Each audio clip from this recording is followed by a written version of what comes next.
Hello friends, welcome to Hi-Inno channel.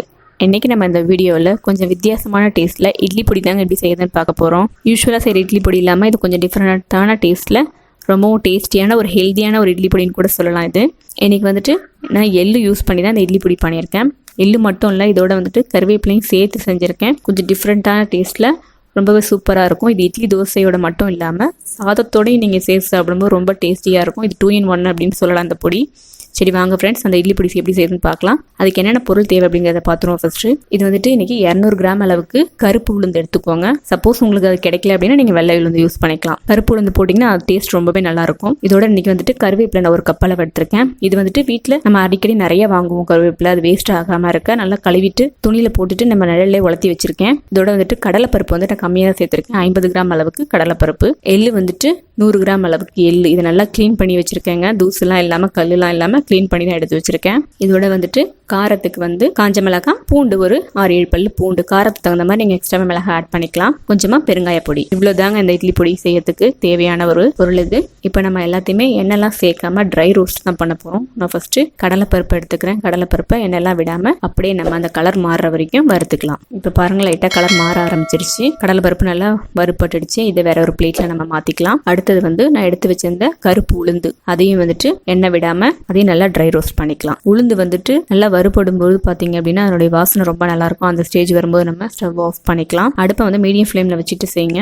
இதுவும் பாருங்கள், லைட்டாக கலர் மாறி நல்ல வாசனை வர ஆரம்பிச்சிச்சு. இந்த ஸ்டேஜில் நான் ஸ்டவ் ஆஃப் பண்ணிட்டு இதையும் வந்துட்டு அந்த கடலை பருப்போடு நான் சேர்த்துக்கிறேன். அடுத்தது வந்து நான் காஞ்ச மிளகாய் எடுத்து வச்சிருந்தேன். ஒரு 8 இல்லை 9 காஞ்ச மிளகாய் அளவுக்கு இருக்கு. இதுவும் வந்துட்டு ஆல்ரெடி நான் வந்து வெயில காய வச்சதுனால ரொம்ப வறுக்கணுன்றது அவசியம் இல்லை. அந்த காஞ்ச மிளகாயோட கலர் மாறாத அளவுக்கு வறுத்துக்கிறேன். அதோட எடுத்து வச்சிருந்தேன் அந்த பூண்டையும் சேர்த்துருக்கேன். சில பார்த்தீங்க அப்படின்னா இட்லி பொடி அரைக்கும் போது கடைசியாக சேர்த்துப்பாங்க. நான் லைட்டாக நான் அதில் அதையும் ட்ரை ரோஸ்ட் பண்ணிக்கிறேன். பூண்டையும் மிளகாவோட கலர் மாறிடக்கூடாதுங்க. மாறிடுச்சு அப்படின்னா கருப்பாயிடும் இட்லி பொடி. இப்போ இதையும் நான் அந்த கடலைப்பருப்பு உளுந்தோட ஒரு பிளேட்டுக்கு மாற்றிக்கிறேன். அடுத்தது பார்த்தீங்கன்னா எடுத்து வச்சிருந்தேன் நான் கருவேப்பிலைங்க. இதில் வந்துட்டு உங்களுக்கு கருவேப்பிலை தேவையில்லை அப்படின்னா நீங்கள் ஸ்கிப் பண்ணிடலாம். காய வச்சிருந்தேன் நான். அதை வந்துட்டு வேஸ்ட் ஆக்கக்கூடாது அப்படிங்கிறதுக்காக இந்த இட்லி பொடியில் சேர்த்துட்டேன். இது வந்துட்டு ஸ்டவ் வந்து நீங்கள் ரொம்ப கம்மியாக வச்சுட்டு செஞ்சுக்கோங்க, இல்லைன்னா கலர் மாறிடும் உங்களுக்கு. நம்ம யூஸ்வலாக குழம்பு இல்லை வேற எல்லாம் செய்யும்போது தனியாக எடுத்து வச்சுட்டு தான் சாப்பிடுவோம். இந்த மாதிரி பொடியோடு செய்யும் பொழுது அதில் உள்ள சத்து கிடைச்ச மாதிரி இருக்கும். அதனால இந்த மாதிரி சட்னி இல்லை இட்லி பொடிலாம் அரைக்கும் போது அதில் சேர்த்து ஒரு 2 கொத்து கருவேப்பிலை போட்டுட்டீங்க அப்படின்னா யாருக்கும் தெரியாது. அதில் உள்ள சத்து நமக்கு கிடைச்சிடும். கடைசியாக பார்த்தீங்க அப்படின்னா எள்ளு. இன்னைக்கு நான் கருப்பு எள்ளு தாங்க எடுத்திருக்கேன். கருப்பு எள்ளு தான் வந்துட்டு அதில் வந்துட்டு அயன் ரொம்ப நிறையவே இருக்கு. அதனால நான் கருப்பு எள்ளு எடுத்திருக்கேன். சப்போஸ் உங்ககிட்ட வெள்ளை எள்ளு இருந்தாலும் நீங்கள் வெள்ளை எள்ளும் யூஸ் பண்ணிக்கலாம். அது உங்களோட விருப்பம் தான். அது நான் வறுக்கிறதுக்கு முன்னாடி நல்லா க்ளீன் பண்ணி வச்சிருந்தேன். அதை வந்துட்டு அடுப்பை வந்து மீடியம் ஃப்ளேமில் வச்சுட்டு வறுத்தீங்கன்னா அப்படியே லைட்டாக நல்லா புரியும். தான் கரெக்டாக இருக்கும். ரொம்ப விட்டிங்க அப்படின்னா கருகி போயிடும். இது எல்லாமே நல்லா ஆறட்டுங்க. இப்போ நல்லா ஆறிடுச்சு. இதை நான் மிக்ஸி ஜாரில் போட்டு பொடி பண்ணிக்க போகிறேன். இதில் வந்துட்டு நான் எள்ளு சேர்க்கலாங்க. உளுந்து, கடலைப்பருப்பு, மிளகாய், பூண்டு, கருவேப்பிலை இது மட்டும் தான் சேர்த்து அரைக்க போகிறேன். எள்ளு வந்து கடைசியாக சேர்த்துக்கலாம். எள்ளு ஃபர்ஸ்டே சேர்த்து அரைச்சோம் அப்படின்னா எண்ணெய் விட்ட மாதிரி கொஞ்சம் ஈரப்பதம் ஆகிடும். இதோட நான் ஒரு 1/4 டீஸ்பூன் அளவுக்கு பெருங்காயம். உங்ககிட்ட கெட்டி பெருங்காயம் இருந்தாலும் நீங்கள் கெட்டி பெருங்காயத்தை கூட வறுத்துட்டு சேர்த்துட்டிங்கன்னா ரொம்ப நல்லாயிருக்கும் அதனுடைய ஃப்ளேவர். இதுக்கு தேவையான இது மட்டும் சேர்த்து நான் ஃபஸ்ட்டு பொடி பண்ணிக்க போகிறேன். எள்ளு வந்துட்டு கடைசியாக தான் சேர்க்க போகிறேன். எள்ளு போட்டு நம்ம ரொம்ப கிரைண்ட் பண்ணிகிட்டே இருந்தோன்னா எண்ணெய் விடும். அதனால் பொடி பார்த்தீங்க அப்படின்னா லைட்டாக ஈரப்பதம் ஆகிடும். அந்த மாதிரி ஆச்சு அப்படின்னா உங்களுக்கு சீக்கிரம் பொடி வந்து கெட்டு போகிறதுக்கு சான்சஸ் இருக்குது. அதனால் ஒரு 3/4 அளவுக்கு நல்லா அரைச்சிட்டு இப்போ பாருங்கள், நான் எள்ளு வறுத்து வச்சிருந்த எல்லாம் அது கூட சேர்த்து பொடி பண்ணிக்க போகிறேன். இப்பயே பார்த்தீங்கன்னா உங்களுக்கு லைட்டாக அந்த எண்ணெய் பதம் தெரியுது பாருங்கள். அதனால தான் சொல்கிறேன் எள்ளு வந்துட்டு கடைசியாக சேர்த்துக்கோங்க. உப்பு டேஸ்ட் பார்த்துட்டு നിങ്ങൾക്ക് பத்தலை அப்படின்னா நீங்கள் இந்த ஸ்டேஜில் இன்னும் கொஞ்சம் உப்பு சேர்த்து கூட நீங்கள் குறகுறப்பாக அரைச்சிக்கோங்க. சிலர் கொஞ்சம் நல்லா குறகுறப்பாக இருக்கணும்னு நினைப்பாங்க. உங்களுக்கு எந்த மாதிரி பொடி தேவையோ நீங்கள் அந்த பதத்தில் ஸ்டாப் பண்ணிக்கலாம்.